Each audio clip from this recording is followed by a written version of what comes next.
তার কাজ শুরু করব। এবং সবচাইতে বড় যেটা, সেটা হচ্ছে আলিপুরদুয়ারবাসীর অনেক দিন থেকে একটা দাবি ছিল সেখানে সুইমিং পুল করা, নানা কারণে হয়ে ওঠেনি।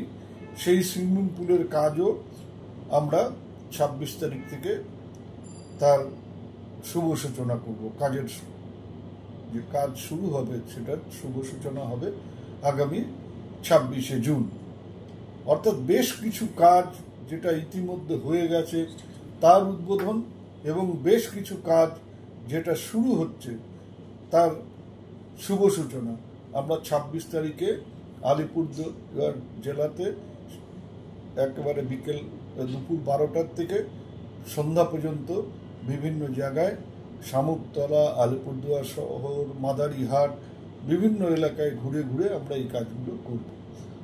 এটা আমি খুশি ব্যক্তিগতভাবে তো বটেই, এবং আমাদের দপ্তর অবশ্যই আমাদের মাননীয় মুখ্যমন্ত্রী মমতা বন্দ্যোপাধ্যায়ের যে দেখানো পথ, সেই পথ ধরে আমরা এগোচ্ছি।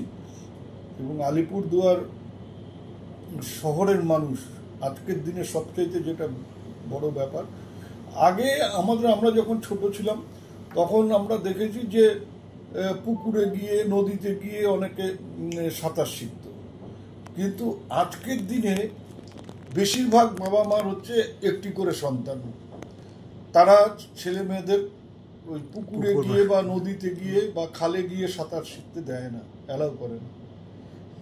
স্বাভাবিকভাবেই বিশেষ করে শহরে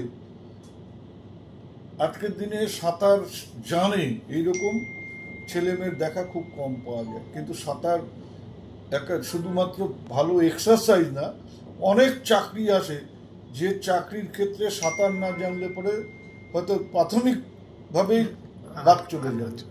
সেই জায়গাতে আলিপুরদুয়ারে একটা সুইমিং পুল হচ্ছে, শুধু সুইমিং পুল বড়দের সাঁতার কাটার জন্য না, সেখানে একটা বেবি পুলও হচ্ছে, যাতে বাচ্চাদের সেখানে ট্রেনার দিয়ে সাঁতার শেখানো হয়। তো সেই ব্যবস্থা হবে।